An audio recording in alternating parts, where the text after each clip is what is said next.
اور ہم پھر کہتے ہیں کہ اللہ سے ڈرتے رہو، بے شک اللہ تمہارے سب اعمال سے خبردار ہے۔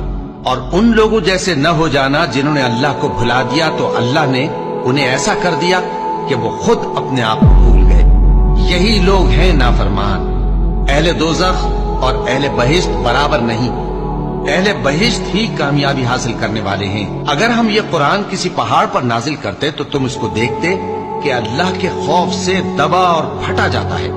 اور یہ مثالیں ہم لوگوں کے لیے بیان کرتے ہیں تاکہ وہ غور کریں۔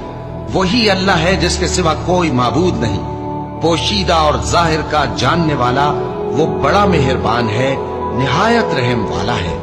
وہی اللہ ہے جس کے سوا کوئی عبادت کے لائق نہیں، بادشاہ حقیقی، ہر عیب سے پاک، سلامتی دینے والا، امن دینے والا، نگہبان، غالب، زبردست، بڑائی والا۔ اللہ ہی تو ہے جس نے تم کو پیدا کیا، پھر اس نے تم کو رزق دیا